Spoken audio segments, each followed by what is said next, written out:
And reconciliation commission के लिए सच्चाई जो है वो पहली शर्त है। आसमा बीवी को मैं वेलकम करता हूँ। शहीद बेनजीर भुट्टो साहिबा की साहबजादी हैं।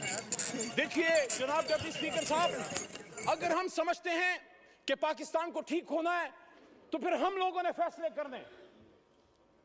हमें कोई ब्रोकर, कोई डीलर, कोई शख्स हमें नहीं चाहिए जो हमें आपस में बैठाए। जब हम अपनी लड़ाई यहां से बाहर लेके जाएंगे फिर सुप्रीम कोर्ट भी अमल में आएगी और फिर पिंडी और अपर और बहुत सी जगह और अमल में आएंगी।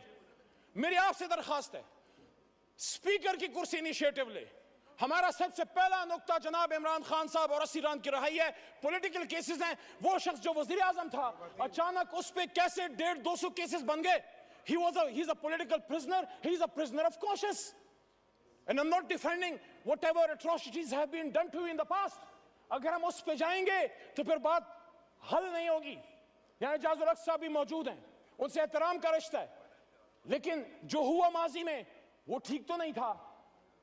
अगर हम यहां अपने कर्बनाक और दर्दनाक माजी पे शर्मिंदा नहीं होंगे, सच नहीं बोलेंगे, मुल्क नहीं जाएगा आगे। जिसने माजी में गलत किया हम तो नहीं थे। हम अपने पुरखों की अच्छी बातों को याद करते हैं, गलत बातों को डिफेंड हम ना करें। मेरा दादा पीर मोहम्मद साहब 1927 का मुस्लिम लीगी था उस जमाने में, आज वाला नहीं। पाकिस्तान बनाने की तहरीक में था, उस तहरीक में जेल भी काटी। लेकिन आज मैं समझता हूं कि सच बोलने का वक्त है।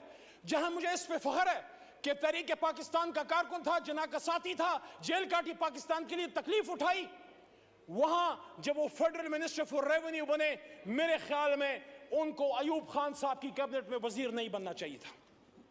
मोहम्मद अली साहब 10 मिनट का फैसला ज़ियाउल हुआ हक था, साहब की 13 मिनट हो गए। ज़ियाउल हक साहब की शूरा में भी वो थे। आज वक्त है कि सब सच बोले।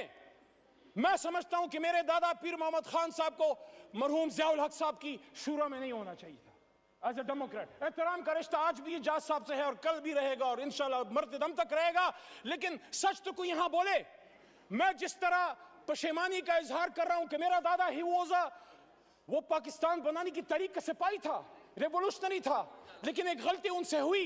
मैं एक्सपेक्ट करता हूं कि मेरा छोटा भाई है बिलावल साहब, चेयरमैन है तहरीक पीपल्स पार्टी का, उनके खानदान